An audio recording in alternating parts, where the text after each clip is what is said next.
¿Qué onda? This is Shista Garcilaso. Aztlan Weekly is a volunteer-based community news outlet. Our work is brought to you by the contributions of El Partido Nacional de la Raza Unida, PNLRU, also known as La Raza Unida Party. If you're interested in learning more about the party or want to join, visit www.razaunidaparty.org. Our show is also brought to you by Maíz Papin Press, a raza-based publisher producing cultura para la raza. For more info, visit their webpage, www.maizpapin.com, or find them on social media by searching at Maíz Papin Press, and keep a lookout for their upcoming book, Once Upon a Time in Occupied Aztlan, by El Indio, copyright 1985. Lastly, Aztlan Weekly is made possible by you, the listener. If interested in offering further contributions or support, visit www.aztlanweekly.com. And now, on with the show.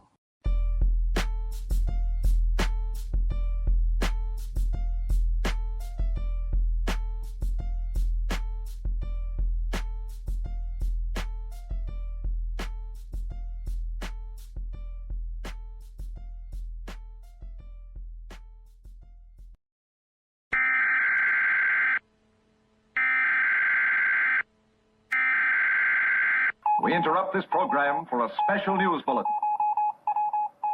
There is a signal broadcast every second of every day. Look around the environment we live in. Carbon dioxide, fluorocarbons, and methane have increased. We are resource to them. They want benign indifference. They want us drugged. We could be pets. We could be food. But all we really are is livestock. Our impulses are being redirected. We are living in an artificially induced state of consciousness that resembles sleep. The poor and the underclass are growing. Racial justice and human rights are non-existent. They have created a repressive society, and we are their unwitting accomplices. Their intention to rule rests with the annihilation of consciousness. We have been lulled into a trance. They have made us indifferent to ourselves, to others. We are focused only on our own gain. Please understand, they are safe as long as they are not discovered. That is their primary method of survival. Keep us asleep, keep us selfish, keep us sedated.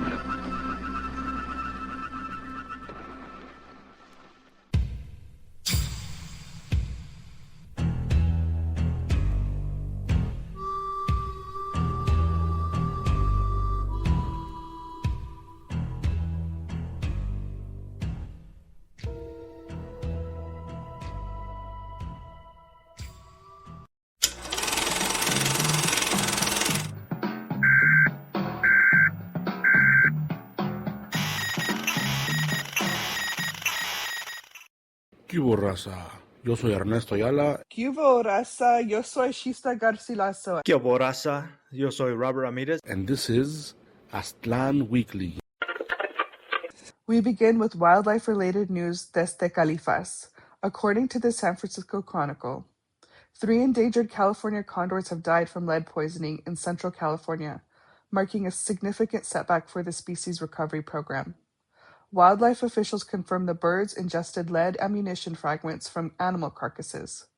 Despite California's ban on lead hunting ammunition, this toxic ingestion remains the leading cause of death for the condors.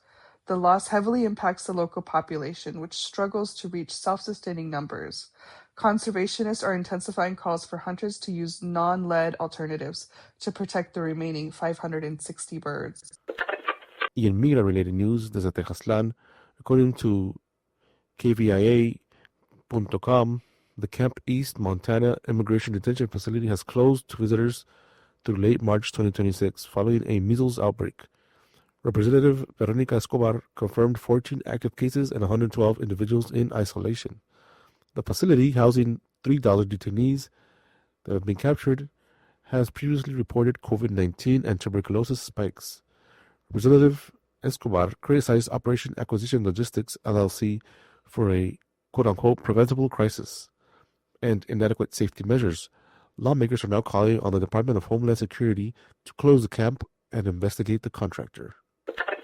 And in other measles outbreak-related news desde Utahslan, according to 8newsnow.com, measles cases in Utah have surged with 58 new infections reported over the past 2 weeks, bringing the state's total to 358.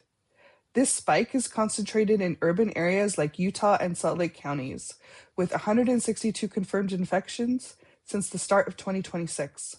Numerous exposure locations have been identified in public spaces, including schools, hospitals, and restaurants at the Alta Ski Resort. Yet, according to the same article, while Utah's numbers climb, the outbreak in neighboring Arizona has slowed, with recent cases largely isolated to Mojave County. Health officials emphasize that the virus is spreading primarily in the communities with low vaccination rates, urging the residents to ensure their MMR vaccinations are up to date. We'll be right back after a word from our contributors. After these messages, we'll be right back.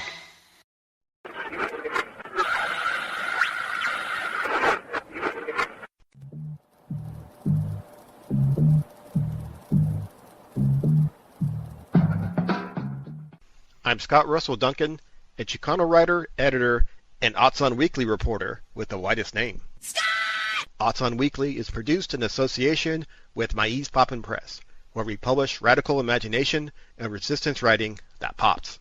Visit maizpoppin.com. We're also in association with the Palabras del Pueblo Writing Workshop, an affordable and accessible online workshop that centers La Raza and strengthens our own literary institutions. Writing that speaks to our community first and loudest. See more at palabrasdelpueblo.com.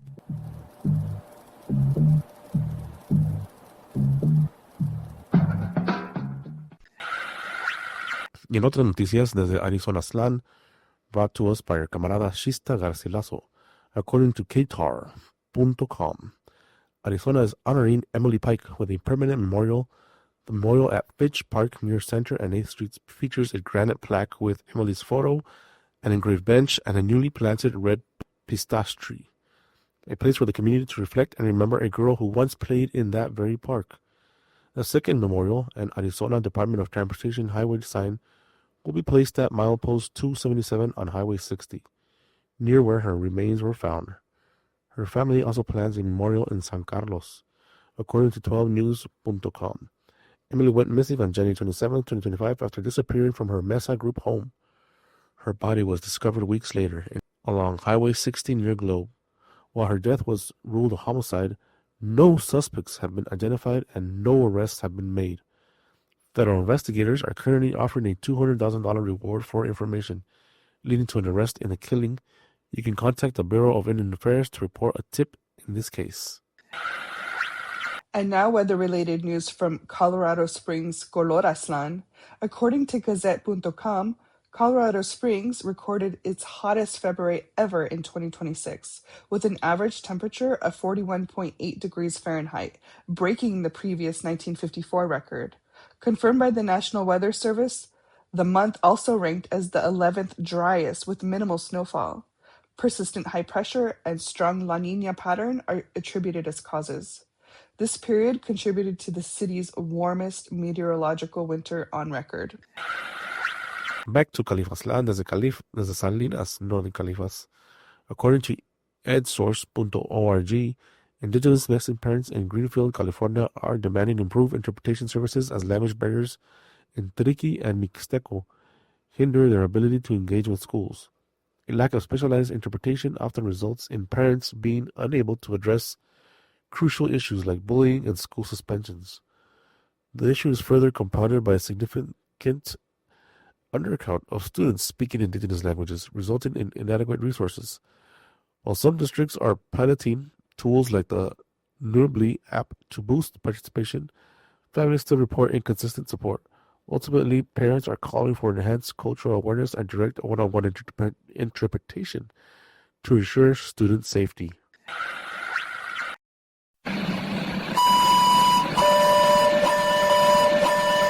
Spensa, damas y caballeros. We seem to be experiencing some technical difficulties.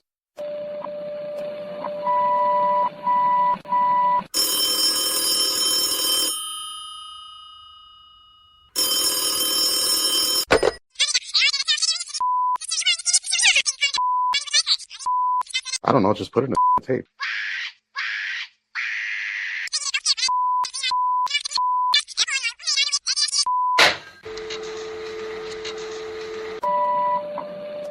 Spencer, damas, caballeros, we seem to be experiencing some technical difficulties. Please stand by.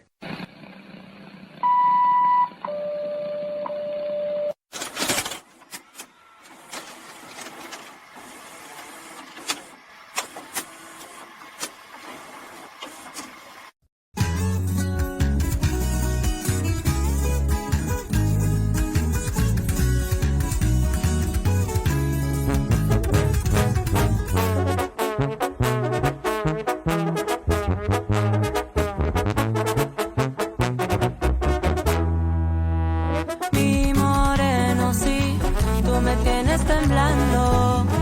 Miro al celular y veo tu nombre ahí. Pensando en ayer, todo el día chingando. En el cuarto, la cocina y el jardín. Y me besas lento y rico, bien profundo. Yo lo siento de la cima en la cabeza hasta los pies. Tú me comes despacito, mi placer es infinito. Manos, labios, lengua por toda mi piel.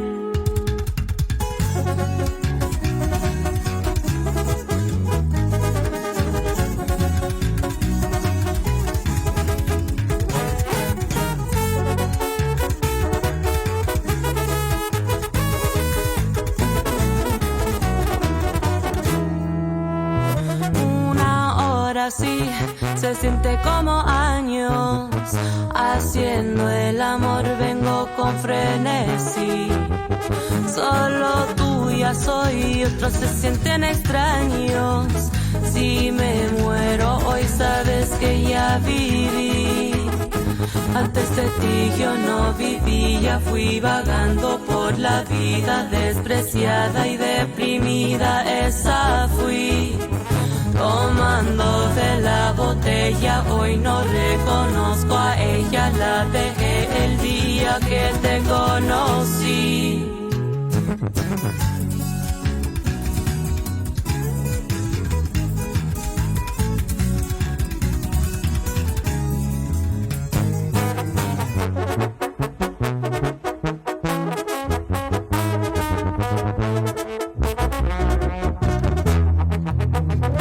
Antes de ti yo no vivía, fui vagando por la vida, despreciada y deprimida, esa fui. Tomando de la botella, hoy no reconozco a ella, la dejé el día que te conocí.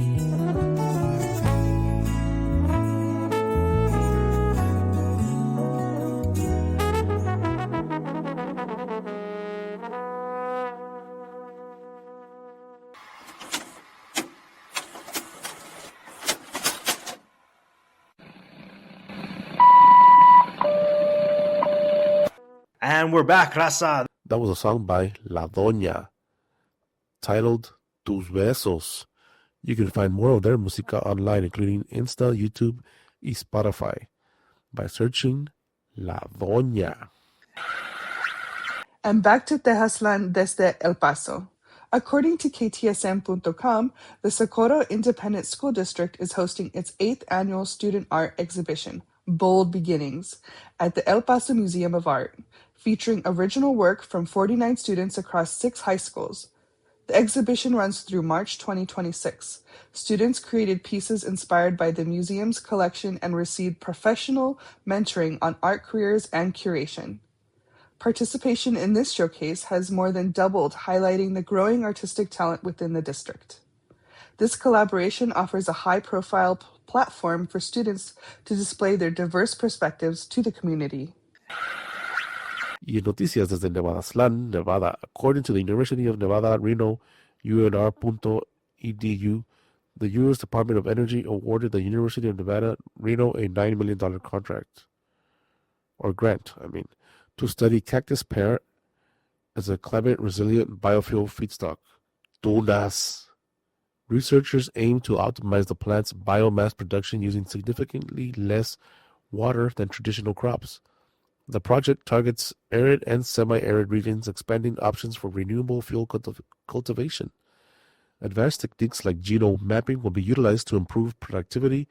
This effort could provide a sustainable, drought-resistant energy source that does not conflict with food production. Y en noticias desde Nuevo Mexicaslan, New Mexico, good and bad educational news reported by the abqjournal.com, New Mexico's 4-year high school graduation rate rose to 80.6% in 2025, marking the highest level the state has seen in over a decade. This achievement represents a significant 2.4% point increase from the previous year, reflecting a positive upward trend in student outcomes. State officials attributed the progress to the collective efforts of students, families, and educators, as well as an increased focus on the student support systems. Despite this record-breaking local improvement, New Mexico's graduation rate still trails behind the national average of approximately 87%. Moving forward, the Public Education Department emphasizes the need for continued collaboration to ensure all students have the resources necessary to reach the graduation finish line. Read the full story at the Albuquerque Journal. And back to Clorazlan, desde Aurora, Olin.Capetzin announces call for vendors for their Mercado de las Mujeristas, an event taking place Saturday, March 21st, 1 to 4 p.m. at Olin Capetzin, 9529 East Colfax Avenue, Aurora, 80010. We are calling in local vendors of all mediums: art, textiles, poetry, prints, jewelry, herbalism, zines, fashion, music, storytelling, and more.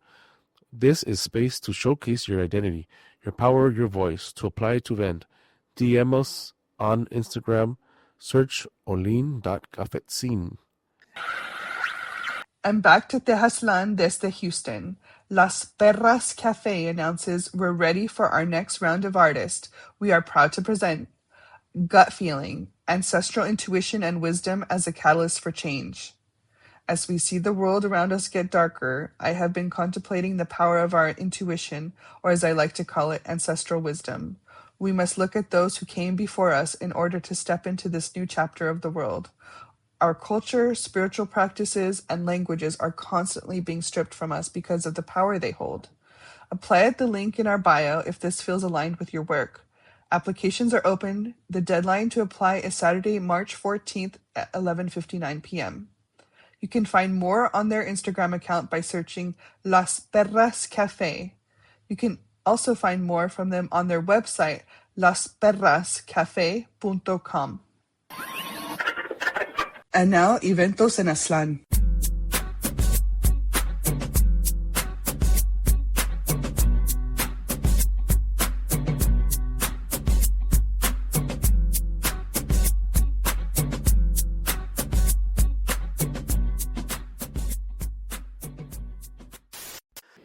Hola, gente. My name is Jessica Hanlon Lopez, City of Albuquerque Poet Laureate Emerita from 2014 to 2016. And I have the distinct honor of featuring at an upcoming show at Juno Brewery, Sunday, March 8th, from 4 to 7. It's going to be hosted by my homie Trey Dahl and featuring a slew of amazing female-identified poets and musicians. I hope you can come out. In the meanwhile, I thought I'd share a piece with you from the Blood Poems. This was published by UNM Press in honor of the City of Albuquerque Poets Laureates publications. Some would consider this explicit. I do not. I see this as feminista AF. So if you're afraid of a few certain inflammatory words, I would tune out if I were you. But I mean, I wouldn't if I were you. Obsidian knife to cut the shit out. When your pussy is made of volcanic glass, lip-sharpened juice of the black blue blood, ooze from the memories of your in-between-the-legs magic. Don't want to remember, but must not forget recollections. You by a blade. That blade is a root. It is a truffle you are always meant to unearth. It is a knife to cut the shit out. Cut the worry, cut the ties that bind and strangle, cut that man's anterior jugular vein. You let the blood pour into a stainless steel singing bowl, then boil that shit. Pour the gelatinous waste from your kitchen window. Let the sunshine burn the poison from the DNA. Then you cut scraps of muslin, stitch medicine into the flesh of the cotton, stitch it with your pussy hair, weave the wool of you. You are your own unrepentant Delilah. Wield that obsidian blade, sharp and pointed as a stag's springtime antler, free of winter's velvet. Take that blade and shave your legs, or don't. Cut your hair, or don't. Pull the petrified glass from between the sorcery of where your thighs meet, where your pain sings like a choir of holier-than-thou bedeviled angels, glistens with the beauty of your suffering, glistens like brine, the way snails and mollusks produce the fruit of their jelly, propel their muscled mollusks' bodies forward. Forward, you will fashion a blade. You will bite a bone-weary pommel and produce a knife. Carve your name into the nearest dead tree like a good witch does, a bad bitch does. Cut the years past umbilical and bury it on the east side of your home, or eat it instead. Whatever you want, girl, whatever you want. You will whittle a lover from the bark of a cedar tree, whittle a friend, a song. Cut the lonely from your rib cage, cut the shit. Let the juice of the black blue veins drip from the old house you once called your body. And in that house, you will leave the lights on. Let them burn for all passers-by to witness the hallelujah of your glory. For all those gawkers and sin-gobbling capricious folk to ride like the summer tent born-again evangelical circus goers they are. Let them smolder beneath the Damascus blade that you made with your very hands, throat heavy to the touch. Let them judge. Let them witness how your obsidian knife is able to blind the eyes, catch the light, refract the phenomenon of sight. Cut the shit. Bend, girl. Bend. The way hematite makes love to the silica that burns the obsidian. Then see how they pray. Oh, how they will pray to the sacred and divine black blue blood producing pussy. My dog likes my poem. Come see us Sunday, March 8th, Juno Brewery, 4 to 7 p.m. This event will take place at Juno Brewery in Burque, New Mexico, address 1501 First Street, Northwest Albuquerque. I actually know Jessica personally from back in the day doing poetry, so definitely check this event out, junopub.com. And for more of our hermana Jessica Helen Lopez, search Luchador Books on Instagram, or go to jessicahelenlopezpoet.wordpress.com. Estella and Drowning, my debut novel, comes out in less than a week, next Tuesday. I wanted to invite you all to some of my book launch events and to also show you some exciting giveaways that you can get in addition to the book if you attend any of those events. So first up, we have a bookmark. It has the beautiful cover art by Sam Rodriguez, as well as some blurbs and quotes from some of my star reviews. Next up, we have a sticker, perfect for your water bottle, your computer, anything that you have with the same beautiful cover art. The events are March 7th. I will be at Medicine for Nightmares, interviewed by my sister, the fabulous La Doña, with music from my family and other musicians. March 12th, which is a Thursday, I will be at the Bernal Heights Branch Library doing a book talk, perfect for any educators, librarians who want to use the book with their young people and want to learn more about it. And then finally, on Saturday, March 21st, I will be at Mrs. Dalloway's in Berkeley in conversation with my mentor, querida Aida Salazar. Hope to see you all there at any of those events to get some exclusive giveaways as well as the book.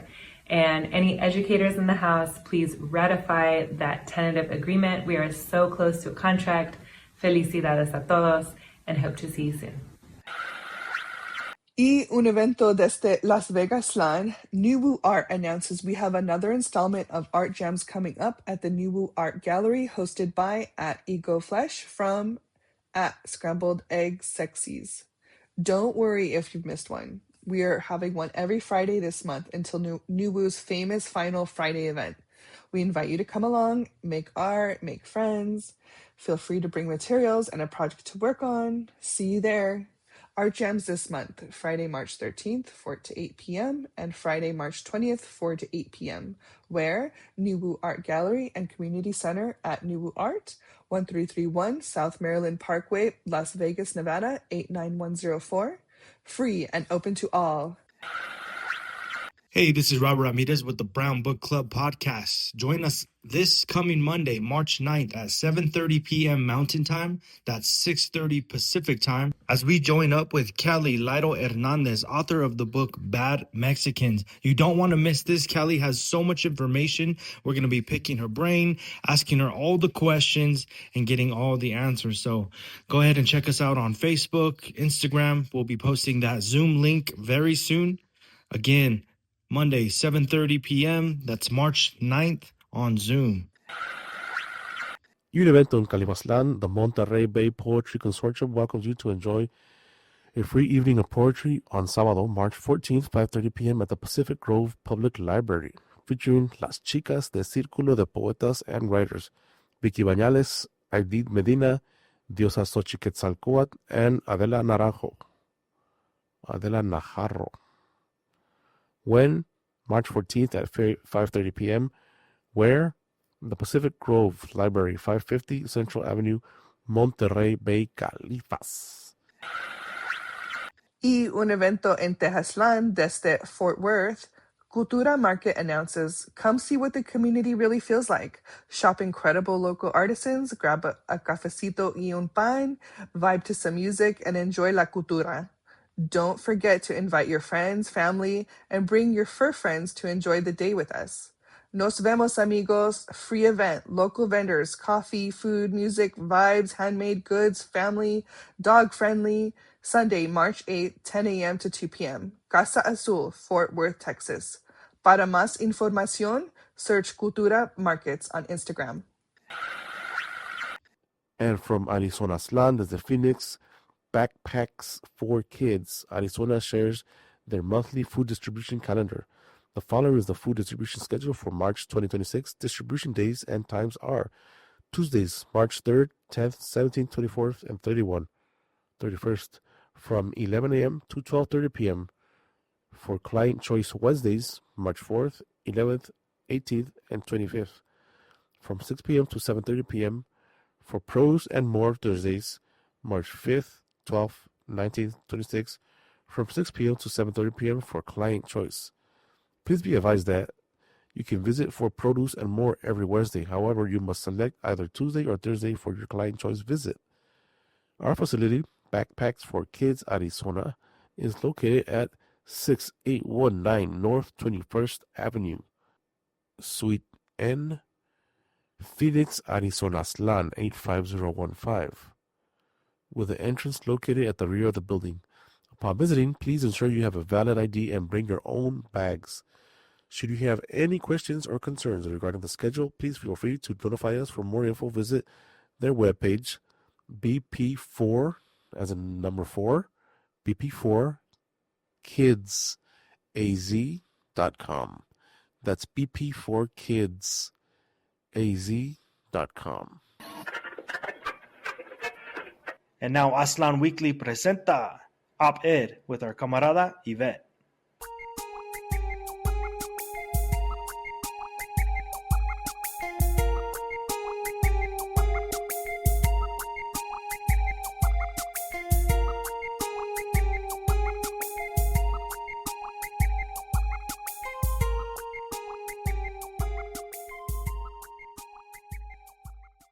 Our camarada Yvette Xochillot desde Sur Califas writes, the war on attention we are moving through, different waves of instability, including political and information instability every day. We scroll past ICE raids, police violence, global war footage, cartel headlines, political chaos, and viral outrage. Nothing feels contained, feels resolved, and violence has now amplified without much accountability. We're in a moment where conflict performs well. Algorithms thrive on shock, anger, fear, and moral polarization. Maybe you have already noticed how violent footage spreads faster than factual information. This is how engagement-based platforms function today. It is expected for the nervous system to adapt when the crises are continuous, then shock becomes normal, quote unquote. We add this overload to distrust in the media. Conspiracies fill the vacuum. The distrust is righteous, especially after intuitions have lied, before governments manipulate narratives and the media frame stories strategically. Therefore, when trust erodes, people look for certainty elsewhere. Here's when conspiracy theories offer quote-unquote coherence in a chaotic world. They simplify complexity, provide villains and clarity. Now add AI into the mix. Think of deep fakes, synthetic voices, clips completely fabricated, and AI hallucinatos. Our realities are fragile, especially in these unstable times. And that instability is dangerous. Collective action requires shared reality because organizing requires clarity. If people cannot separate facts from sensationalism, everything feels manipulated. Then power consolidates quietly. This war on attention requires that we are disciplined. Slow down before reaching, verify and fact check information before sharing, and separate fact from framing. Resist being emotionally steered. Authoritarian narratives thrive on confusion. We cannot allow or afford for our communities to become desensitized or defeated. Violence is not normal. Our camarada Yvette would also like to make a special shout out, quote, I want to send love to the beloved Sandra Martinez, also known as Sammy and Siwa Tecolot, who transitioned last Wednesday. Una mujer fuerte, entregada a su gente y su comunidad. May her journey continue in peace. May her name be spoken with dignity. May her memory remain rooted in community. May we carry her strength during these times. Forever loved, rest in power, big sister. Samisiwa Tecolot. Samisiwa Tecolot presente.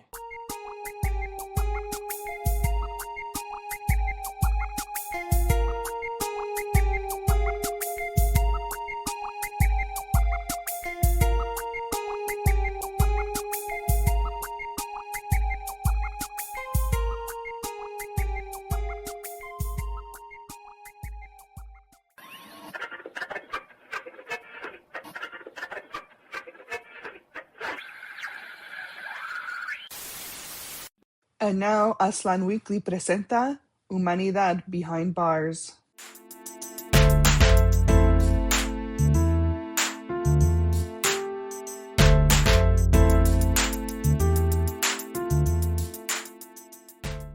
So I teach inside the county jail. I bring college inside the jail. And today was their first day of the late start spring semester. I'm just reflecting on my day. The class was communicative, excited, expressive, and just a fully alive class. They had such great synergy. So I'm just reflecting on my day this evening, and two things stand out to me that were like highlights of the class. One was in the very beginning of the class, I do check in and I ask them how are they feeling in that moment. People were excited, I'm eager.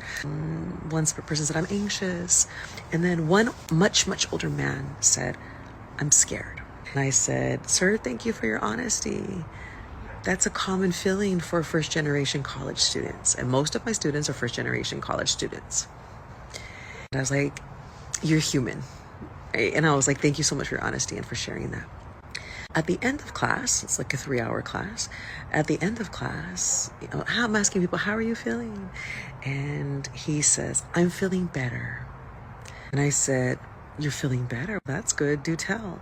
He goes, he had tears in his eyes. He said, I feel a little more confident in myself now. Thank you. And I said, well, that's wonderful. I said, I better see you next week. I'll be looking for you. And he's like, I'll be there, ma'am. I'll be there. And I was like, I'm going to be looking for you. Right? He's like, okay. And then another situation happened that really, like that never happened before, is at the very end of class, a student said, he had pieces of paper and he like folded it up and he goes, and this is for you. And I said, it's for me. And he's like, I open it up and I like pause. And then I look up at him and I said, is this? He goes, yes, this is this week's homework. I look at it. It is well thought out. There's 2 homework assignments plus 2 chapters they need to read. And the 2 homework assignments, he surpassed like even the length that it was required for each one. I'm just like flipping it over and I'm like, and he was like, well, I'm utilizing my time. I said, I see that. I was like, that's never happened before where someone has finished their homework on the first day of class. What? He was just beaming. He was standing up and like he's kind of like rocking himself back and forth. He just couldn't stand still. I'm impressed. Thank you so much. And he just was like, he was just besides himself, but so proud. You can see the pride in his face. That makes me like so happy for him and happy for me that he's in an environment that can nurture his critical thinking skills. You can tell he's a thinker, a place where he can also have fun while doing it and be proud of himself. So I'm looking forward to this semester with this group of students. I never want to sound like I'm glamorizing the county jail or anything like that. The reason why I talk about my experience is because I don't think enough people talk about the humanity behind the bars, the innovation and the brilliance and the thoughtfulness and the care that I've had the privilege to experience. And so I share it with folks, and I hope you enjoy it when I do share. Thank you.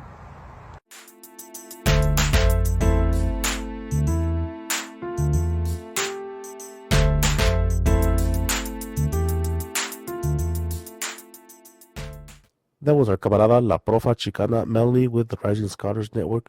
For more, search Insta for Chicana_Mel. That's Chicana with an X. And for more info about the Rising Scholars Network, visit their website, risingscholarsnetwork.org.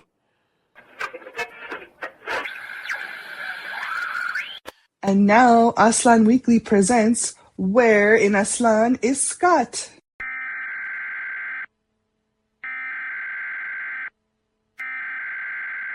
We interrupt this program for a special news bulletin.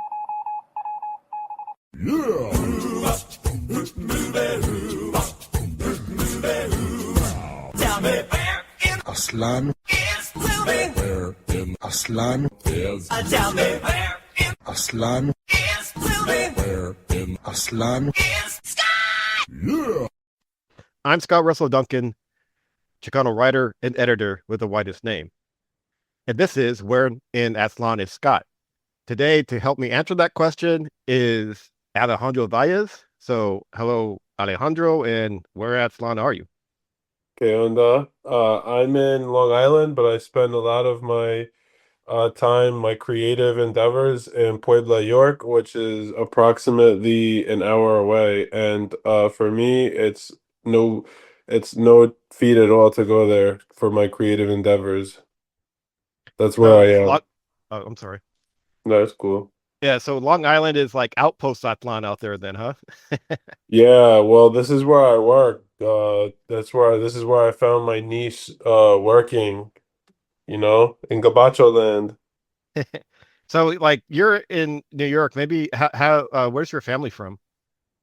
My family resides in Tecate, Mexico. I was born in Tijuana. Ah, okay. So what are you doing in New York? Good question, man. I'm part of the adoptee community. So literally, people that are born and given up at birth. That was me. I was one of them. There's still many kids, and or it's like Nacho Libre type things, like orphanages. But I was a one who was in a private adoption. So basically, my whole life was that green card, and I got it. So I'm here, and now I'm a citizen So working. you're in New York, but you still got ties to, we might say, Southern California, in like California, del Sur there. Yeah, man, freaking Mexico right there is a great place for creatives. Maybe you could tell us about what the excuse me, what the Mexican experience is or Chicano experience in New York is like, because you're also a reporter for Aztlan Weekly, and you've been interviewing folks out there. Like recently, you've talked to some danzantes there.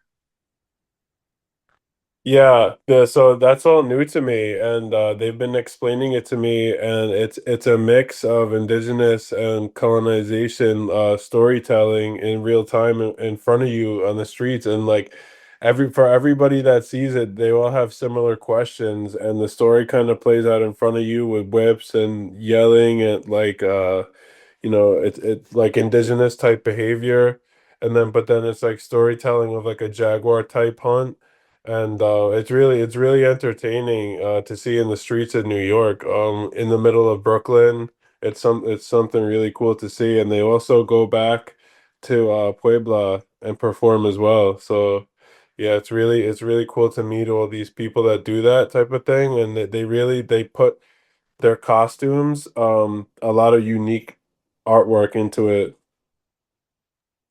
So there seems to be a lot of Chicano Mexicano writers and like other creators in New York. I mean, how like do you feel there's kind of a is this like happening more than you've seen late than in the past, or there seems to be just a lot going on right now?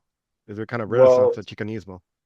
honestly, through my investigations personally, I've learned that, a lot of the current people that are around, like in the cumbia scene, in the sonidero scene, the placitas, the older generation, they have stories from 30, 40 years ago, and these are like a lot of the grandparents that are around or the parents that I talk to.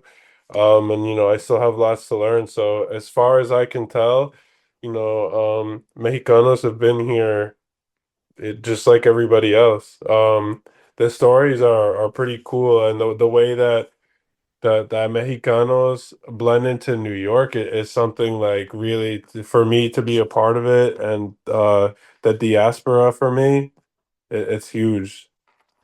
What do you think Raza here in, California, the West Coast, Atlan should know about Raza there in New York? Um, we're making things happen. There's record numbers of graduates at the local colleges here, the CUNY schools. Uh, that's the ones that I know about. And I attended a workshop at last year at a CUNY school right there in Manhattan. I believe it was Lehman or one of those schools, and it was an amazing workshop, and they had a Mexican graduation last year. They had record, there's tons of Mexicanos out here in the kitchens, and all different levels of the economy from every different part of Mexico and the United States. It's just like the world, and all the other people from the other states come to New York. Mexicanos come here, and us as the biggest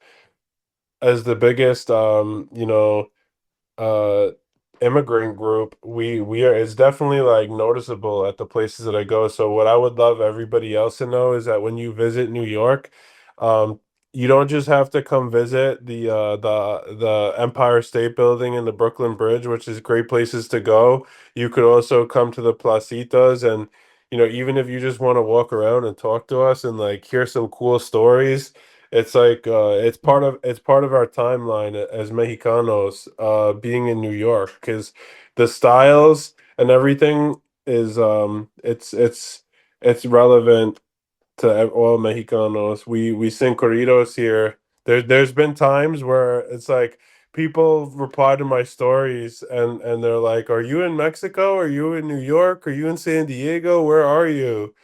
And I see, uh sort of like with what you write about, Chicano futurism, like this culture is going to be in the city for a long, long time, just as it has been, and just like corridos, the lyrics may change, and the regional Mexicano music, and the danza, the cumbias, it's great. Like if I'm gonna keep it, let's just put yeah, the it's good, man. It's fun. So speaking of writing, you're also a writer. Maybe you want to tell us about like some projects you're working on and what you're developing, and how does your Chicanismo enter your work and the idea of being Chicano? Okay, so the legends and their how they got things done, and the Chicanismo is the culture, the learning dance, listening to the music, listening to the stories. So my writing has been all about uh going my migration, going back and forth, and how I relate to everybody that I met here. Are you working on any projects recently? Yeah, so I did some open mic stand up with Con Tiempo events recently, and I plan to be every weekend at Plaza Cuauhtemoc. Oh, that's great. So it sounds like you're part of the community there, the writing community. The other thing I wanted to ask you is you are planning on taking a kind of a big trip out to Tecate to see family. Maybe you'd like to tell us about that a bit. Thank you. So yeah, that's growing up, I always, I always dreamt about being able to do something like this, and it's just it's cool because it's a crazy place to be. So the fact that I feel safe going there right now and everything like that, it's gonna be nice to connect. And there's a few different galleries. Shout out Casa Azul. They always have affordable classes for different creative events that you want to do. So I plan on connecting with some of the other creative people that I talk to over there. And you'll be giving us some reports and some interviews out there for Outland Weekly for you as a Chicano returning home in a way, right? Like because you in like like to me that I find it very interesting because as you said you're adopted, you grew up in New York, you also connected to the West Coast out here, and you've been there before, but you're here you're connecting again.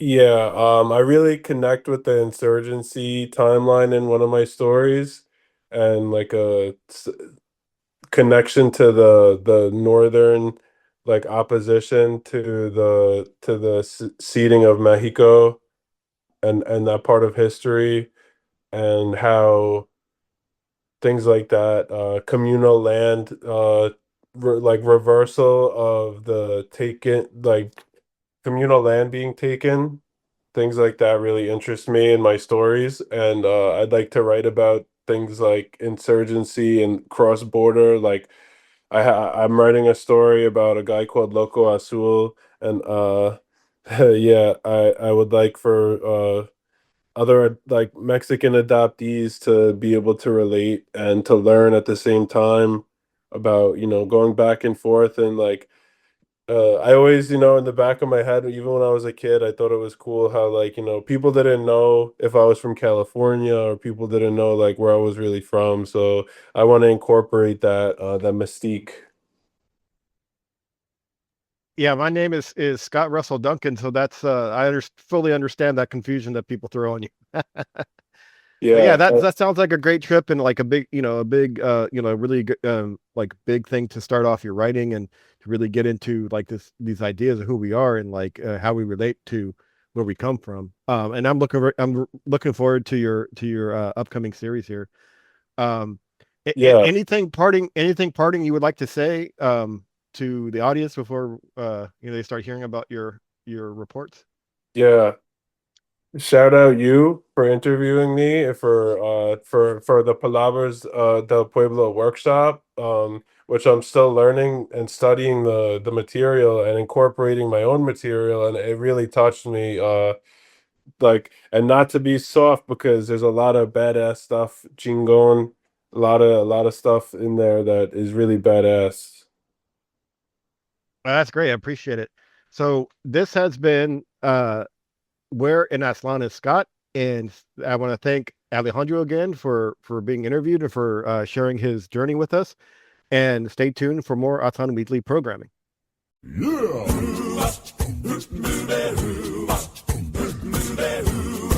Tell me where in Aslan, is Willie? where in Aslan is Tell me where in Aslan, is Willie? where in Aslan Is Scott?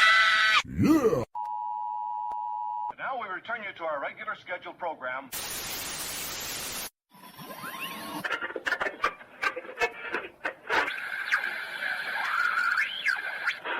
And now Aztlan Weekly presenta Palabra.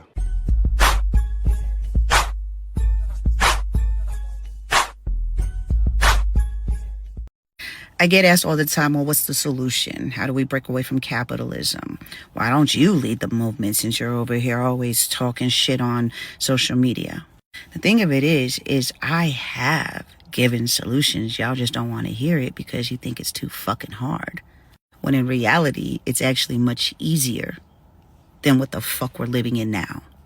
Now, for the ones who are new to my content and haven't heard me say this, the solution is building community, building defensive measures. Any revolutionary you study will tell you that's the solution, and it always has been. And the reason why it's the solution is it's because the one thing that they are actually afraid of. Building community allows you to break away from them. One of the lies that they tell is that they want you to be independent and not rely on the federal government. They're trying to make you earn your place in this world. Work hard for it. Pull yourself up from your bootstraps. While they got you completely dependent on corporations and consumerism and capitalism. That's how they play the game. That's what enslaves you. We may not be physical slaves walking around with physical shackles. That's where the illusion comes in. But we are economic slaves. Every single last one of us, regardless of race, regardless of gender, regardless of sexuality. We slave for major corporations every day. And creating small businesses doesn't break away from that capitalistic system. The only way small businesses can break away from that capitalistic system is if they have a community that supports them and they keep the money within the community. History has shown us time and time again that community is what scares them. Look at what they did to black communities, black towns during Reconstruction.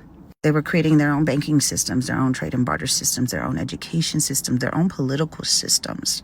They were growing their own food, and they came in and bombed them, burned them down, flooded them out, built over them.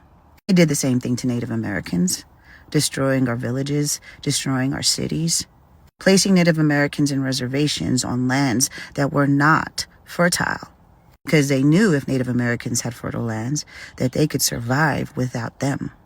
They wouldn't need the government. They wouldn't need to be consumers in their system. And then that would inspire everybody else.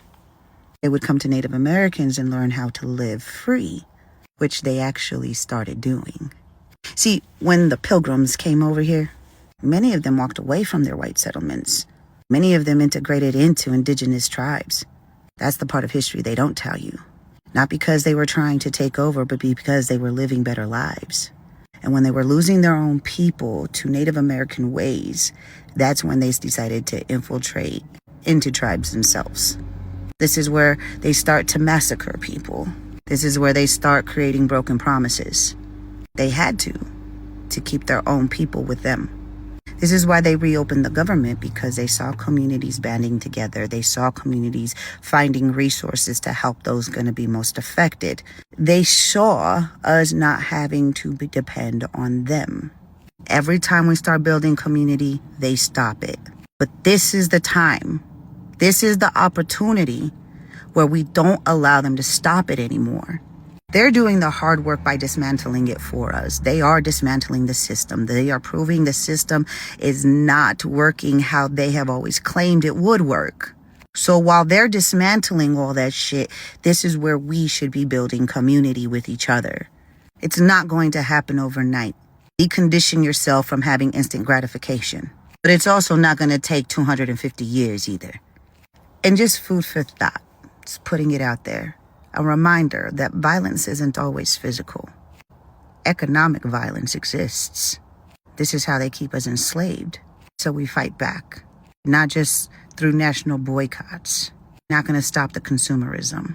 You need to stop the production. You need to start with general strikes, which is going to make everybody uncomfortable.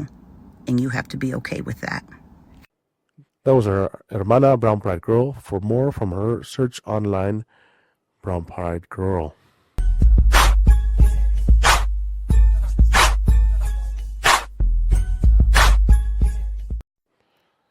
And now Aztlan Weekly presenta Hablas Nahuatl featuring Paquilitzli. Have you ever wondered why Nahuatl words are so long, such as the word Iztaccíhuatl or Quetzalcoatl or Tlamachtiquet or Xochitlamanchiquet? Well, Nahuatl is an agglutinating language, which means that you can form compound nouns or compound verbs by adding prefixes and suffixes. So let me give you an example. So for example, let's start with the word Xochitl. Now, Xochitl means flower, but you can add it to the word tlamantli, thing, to create the word Xochitlamantli, which means a flowery thing, which is a word that you could use for art. Say Xochitlamantli, a piece of art or a piece of something artistic. Well, you can make that word even longer by adding the verb chiwa, to make the verb Xochitlamanchihuat, which means to make something flowery, literally, but it is a way to say to make art. You can add the suffix at the end, ket, which is the adjective, to make it Xochitlamanchiquet, which means artist. Well, you can add the prefix of my in front of that word to make it no Xochitlamanchica, my artist.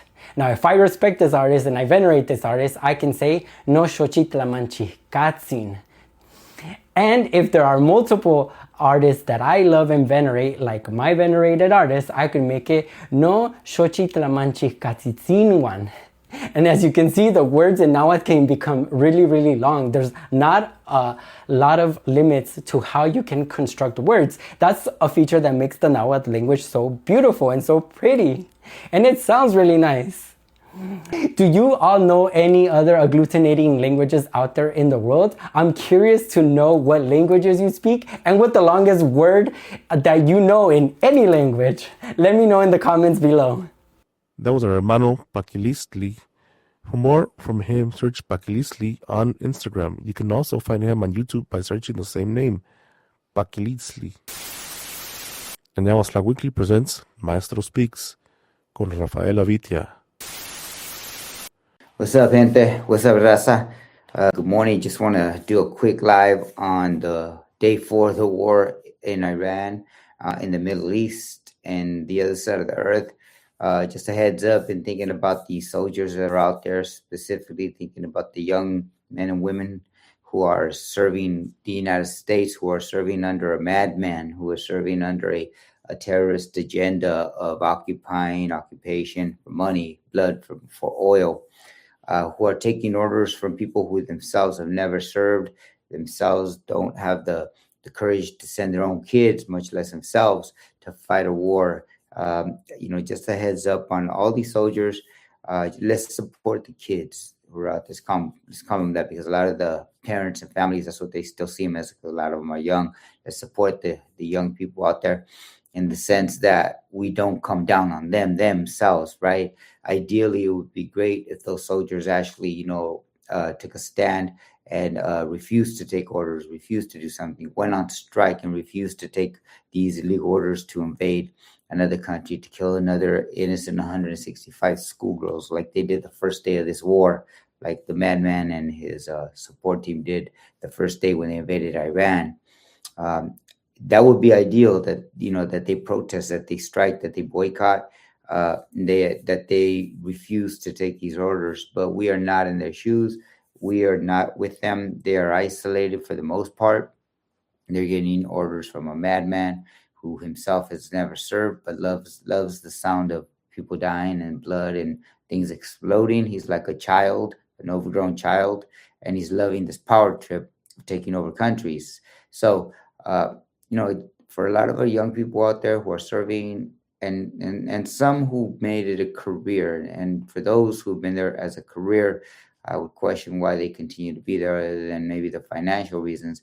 But maybe it's about time for those older people serving to start, waking up. They should know by now. They should know by now that this is an illegal invasion, just like all the other things that have been happening, not just under this clown in the White House, but forever under the imperialist, nation of the United States of America. We call the United States of America. And while those young people are serving, I want us to keep them in our hearts and our minds, because I know a lot of us have siblings, kids, even loved ones who are out there. And hopefully they'll wake up and take the skills that they're learning while out at sea, while out, and serving in the military. Come back and join us. Come back and join the people and give those skills back to the community. Serve the people somehow. Use those skills that you're gaining to be a better person. We have examples throughout the civil rights movement. We have examples from a lot of our revolutionary leaders, including our elders who were, a lot of them were literally, taken out of school, drafted during the Vietnam War and other wars. Some went, for whatever reasons, they enlisted. But the point is, some of them came back and they took on leadership roles. They taught us skills. Even in the revolutionary organizations right now that we currently have with Brown Berets, we have a lot of people who have served, men and women, who are currently right now giving back to the community and giving back to the poor. And they're there. They know what's up. So let's support these young people in the sense that we don't come down on them. Don't forget that. Don't come down on the young people. If anything, keep your eye on the real callers, movers and shakers, who are the Elon Musks, the billionaires, right? These billionaires who run these countries. Keep an eye on the politicians who are chicken hawks, who refuse to go over there, along with these, cowardly billionaires who won't send their own kids. Keep an eye and stay focused that, the real enemy here, the real ugliness that we are fighting is this mindset, this mentality. And it's not new. We call it MAGA today here in the United States, right? We call it MAGA, but the truth is, it's been around. It's called fascism. It's called greed. It's called bloodthirsty, capitalists who just want a war for whatever reason, because the truth is, make some money. Just like George W. Bush, now we got George W. Trump out there running the war. An incompetent fool who doesn't know what the hell he's doing. Won't send his own son. That little punk is 19 years old enough to be, out there with everybody else, but he's not. So let's stand behind the young people who are out there, in the sense that we support them and not come down on them. Support them personally, but not in what they're forced to do. That energy needs to be and stay focused and laser focused on the leaders and on these political clowns who are truly calling the shot. These economic criminals, terrorists like Elon Musk and Bill Gates, etc., who are currently calling the shots as to who dies and who doesn't in the Middle East. For more from our Maestro Avitia, visit his YouTube page by searching Maestro Avitia. We'll be right back after a word from our contributors. After these messages, we'll be right back.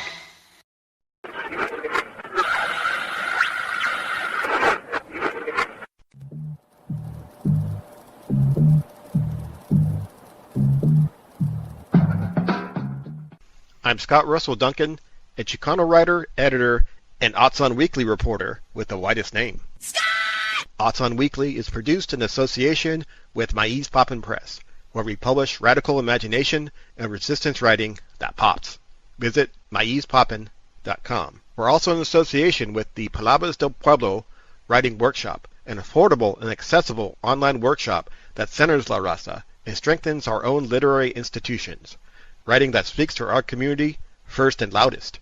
See more at palabrasdelpueblo.com.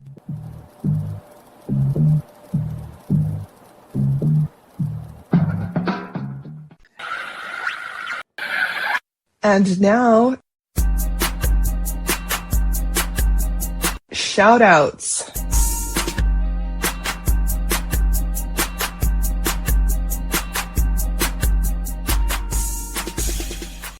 And we also like to make another special shout out to Hennessy Pedro Parker, desde Houston, Texas, for providing his firme music and beats through the program.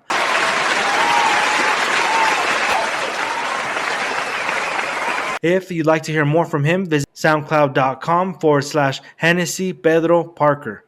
And I, Ernesto, would also like to recognize a friend who unfortunately passed away last year, and I was not able to hear about it because ICE had stolen my phone and logged me out of all my social media. I would like to remember Anne-Marie Cataño from Somar Califas, May you rest in power, Hermana, Chicana Power, Anne-Marie Cataño, presente. That's Anne-Marie Cataño, presente. Gracias. Y que viva la raza.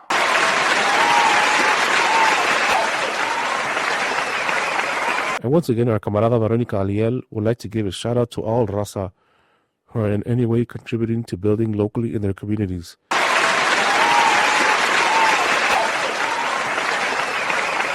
And then invite to join el Partido Nacional de la Raza Unida to build national political power. If interested, visit razaunidaparty.org. That's razaunidaparty.org.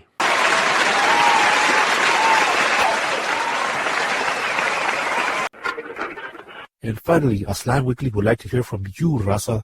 If you reside anywhere in Aztlan and would like to share newsworthy events with us, or if you would like to make a special shout out to family, friends, y queridos, or an organization serving our community, or if you would like to share your thoughts, cáiganle. Shoot us an email at news@aztlanweekly.com, or you can visit our website at aztlanweekly.com. You can also find us on social media. Search Aztlan Weekly and click follow, subscribe, like, or share. Thanks for listening, raza. Hasta luego. Gracias. Que viva la raza y que viva Aztlan libre. Es todo.